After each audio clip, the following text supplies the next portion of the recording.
listening to Set It on Fire, the one place where CEOs like you and me get to be together, where we get to figure out how do we set the damn thing ablaze.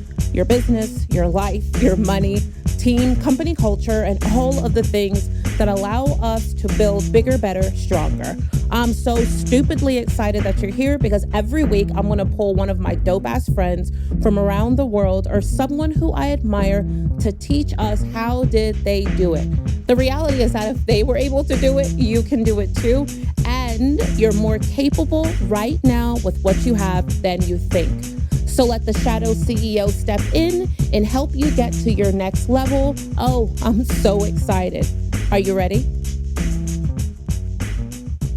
How do you add $1 million in the next quarter? So whether this is $1 million in cash, $1 million to your bottom line, $1 million worth of opportunity to your pipeline, I want you to know that you are way more in control of what happens for the rest of this year. I don't care where the hell you are, than you realize. CEO to CEO, let me tell you how to really set your prospect list or your money or your business or your cash flow, your people on fire. This is going to be so simple and so ridiculously aha. And you're going to go, did I really just press play for this? The answer is yes. Yes, you did. And you're going to thank me at the end. In my hand is a list. And even if you're just listening to me, I wanted to come and share and give this to you and record this for you because I know how easy it is to get intimidated by whatever problem is in front of you, especially if you find yourself in a situation where you just don't have enough cash flow to support where you are. You might be in the place where you're like, I got to let go of people. You're thinking to yourself, we got to downsize. You're starting to look at your P&Ls and things like that and asking your accountant and wondering, well, what the hell do we cut? What can I cut? Where do I cut back? And I'm going to tell you this. Yes, you can come back, but the truth is when it comes to solving this particular problem in your business, you can only cut back so much before you start to remove things that your team actually needs to still function. So let me tell you what the alternative is. The alternative is to just make more money. Woo! I know. You're like, is this shit for real? The answer is yes, it is. How do you make more money? So one of the things that I see across the country, or actually across the US, because I think of a couple of people that we support in like Canada and Thailand and what other countries come in? London. And I'm thinking of calls and coaching calls or moments where I've been inside of the business and I always hear this from the CEOs at the table. They're like, hey, I went to this workshop, I went to this seminar, I heard from my friend, my best friend is da da da da da da da.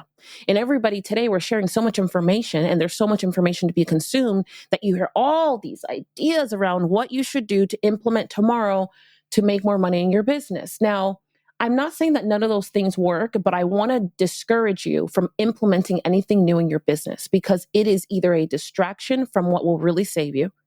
It is a lot harder to implement or integrate into your world than you realize. And it's going to stop you from making the money that you could have. And you're going to look up at the end of the next month and be in even more problem than you were this month or last quarter or last year. So if you really want to set your dollars on fire, if you set your dollars on fire, it sounds so strange when I say that. Set your dollars on fire. We're not setting dollars on fire. We want you to set everything on fire. We want everything to be on fire. That is the truth. I don't want anything that you're touching to be cold, average, just okay, all right, better than last year. I'm so over those phrases and statements, and I'm over that way of living, and I hope that you are too. Setting this part of your business or your world on fire starts with you doing exactly what I have in my hand, doing something with exactly what I have in my hand, a list. When was the last time you just called everybody on your list?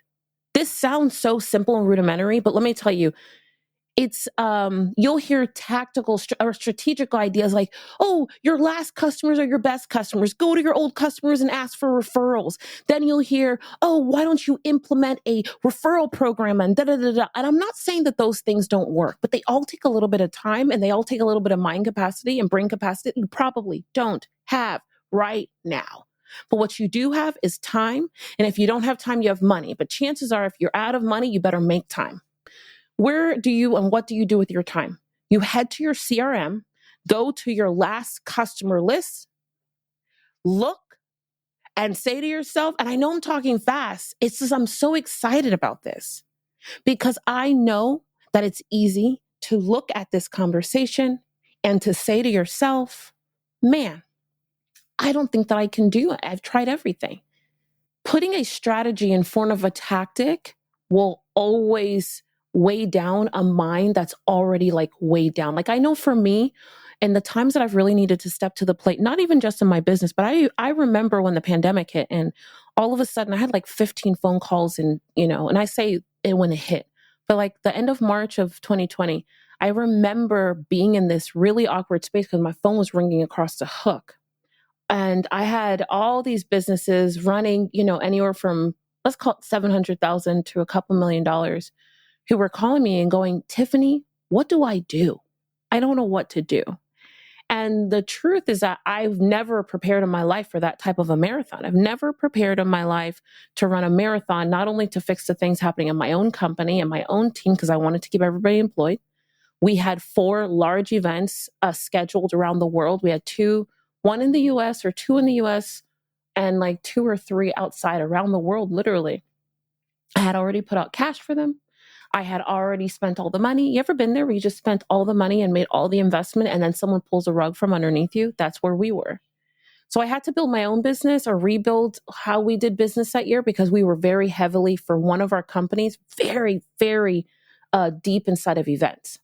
It wasn't until I started to get the phone calls from other industries, retail. I had a client who owned 20 or so hair salons across a state, like different industries. And I said to myself, what do I do? So I could have, and I entertained for a moment listening to some of the things I was hearing out there where there was like, let's try this tactic, this strategy. But I said, I don't want to complicate anything. I just want everybody to win. And what I know is that people are still buying from people. Like that part of our world has never changed. And it's because people are still buying from people and people want to connect with people.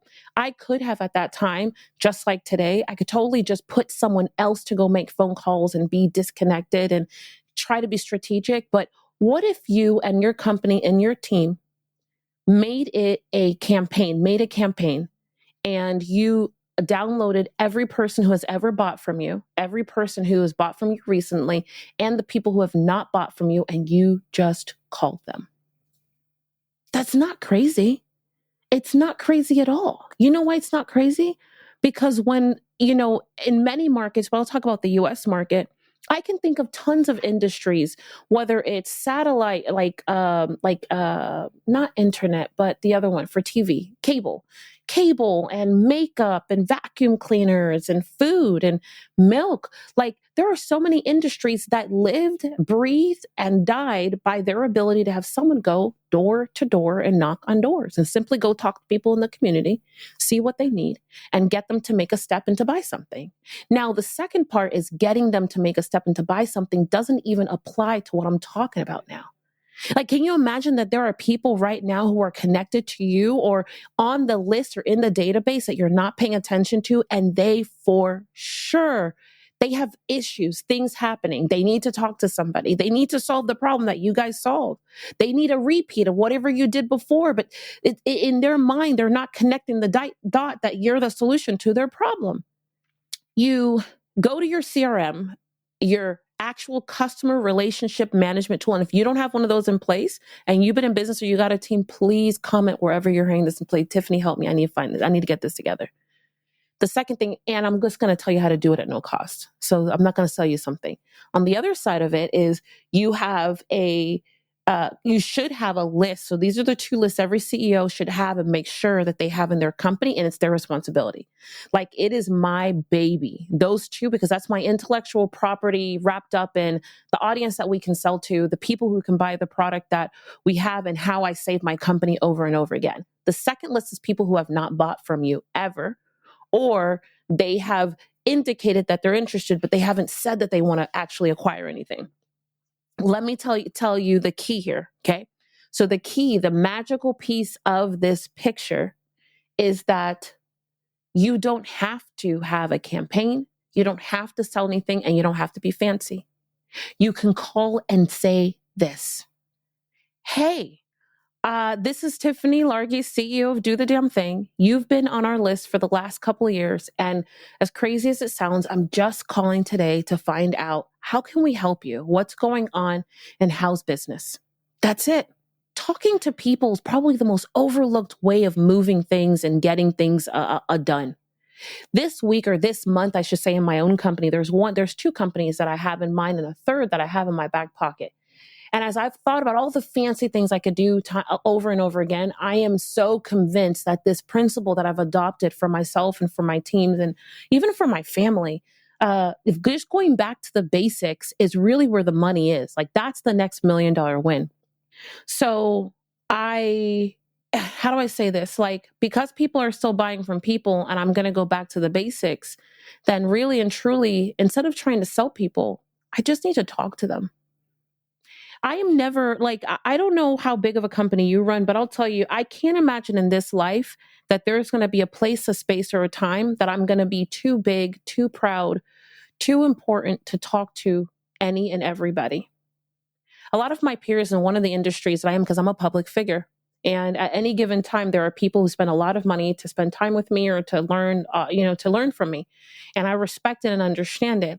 And I see so many of my peers who take this and they run the wrong direction. They let their ego get in front of them. CEOs, I see that let their ego, well, that's just the office admin. Well, that's the person receiving every piece of mail you have.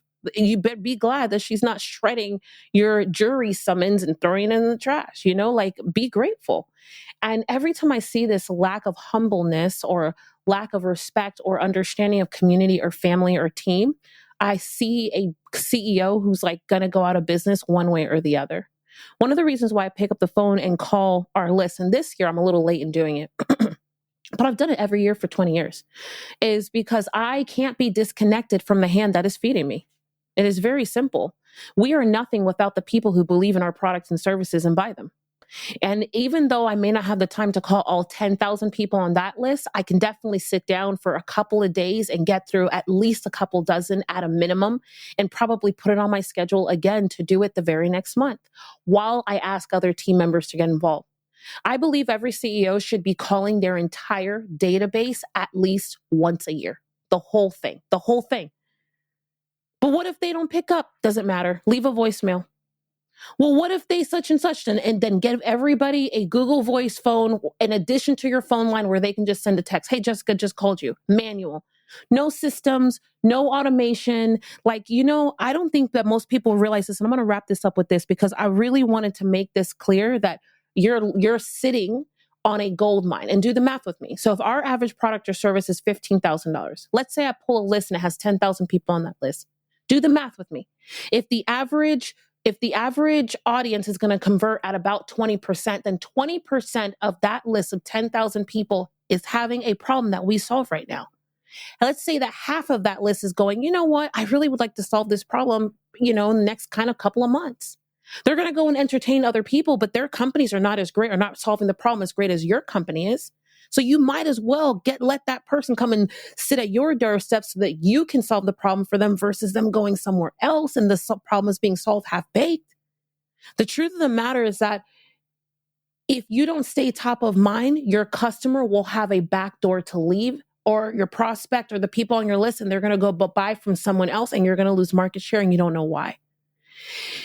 Implementing a call once a year has been the greatest thing ever. 10,000 people on the list, half of the half are going to buy. 20% is 2,000. Let's say half of that is 1,000. Let's say half of that is 250 people. So if after 10,000 phone calls, we find 200 people, if we find 100 new people who want to spend $15,000 with us, do the math. You get what I'm saying? What if it was $5,000? $5,000 at $100 or 100 people is a lot of money. That's a lot of money. I don't know what this math is in your business, but I'm gonna tell you this has served me for years, and this is one of the reasons why I never miss the next million. Because somewhere I make sure that our company, our team, that we have our customers, non-customers, and anybody who's leaned into us in the palm of our hands. And if you remove all of the barriers that keep people like disilluge systems and automation and automated emails and automated text message, automated voicemails, and you just find a way to human connect, belly to belly this thing, you'd probably save your company a whole lot faster than any system you can put in place, any course you could build, any consultant could walk in through the door. Just pick up the flipping phone, print the list tomorrow and pick up the phone. Hi, how are you? Be human. Like, just be human and win that way. Use your human card. Yes, that's it. Use your human card and let's get to the next million with. Wasn't that ridiculous? Isn't it wild to think that that person is made up of the same thing that you and I are? Which means that you are just as capable of setting your business, your life on fire right now. But you know what it starts with? Action. And you know when that action starts? Now, this very week. Here's what I know. Somewhere inside of you is something you have not done, something that you know you need to do, and a place that you need to dive in deeper. I ask only that you do it right now. And if you're like, Tiffany, I don't know what to do, I need a little help, that's okay. You're gonna do one of these three things next. Either one, you're filling out an application so that you and I can figure out how do we work together. Two, if you're like, Tiffany, I just got a quick question for that amazing guest you have on. Chances are I've got their cell phone number in my phone. And if you leave me a question or a comment somewhere, I promise you I will find it. And more importantly, I'll get that question answered for you and hit reply. Third, if nothing else, you are saying to yourself, I'm so excited, and you're pressing save and subscribing to make sure that you are with us again.